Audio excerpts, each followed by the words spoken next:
మామిడికాయ చట్నీ తినాలంటే చాలా మందికి పులుపుకి గ్యాస్ ట్రబుల్కి పడదు కనుక కొంచెం కొబ్బరి యాడ్ చేసుకోవాలి. కొబ్బరి యాడ్ చేసుకుంటూ పులుపు మోతాదే ఉంటుంది. ముందుగా మిక్సీలోని మామిడికాయ ముక్కలు కొబ్బరి ముక్కలు వేసుకోవాలి. వేసుకున్నాక దాంట్లోని తగినంత పసుపు వేసుకోవాలి. పచ్చి పసుపు ముక్కలు కనుక పసుపు వేసుకోవాలి.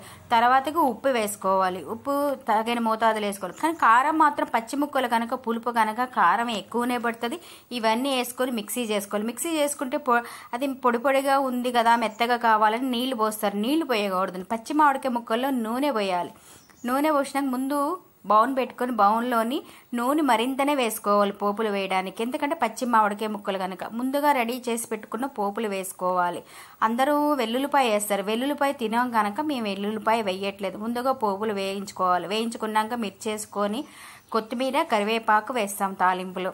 వేసినాక ఈ అన్నిటిని మిక్స్ చేసి కొంచెం ఇంగువ కూడా వేసుకొని మంచిగా దోరగా ఏగినాక పోపు చేసుకోవాలి. పోపు చేసుకొని పచ్చడి ముక్కల్లోని కలిపేంత వరకు తిప్పుకోవాలి. రెడీ అండి మంచి కమ్మటి అయిన మామిడికాయ కొబ్బరి చట్నీ మిక్స్. ఎలా ఉంది? బాగుంది కదండి.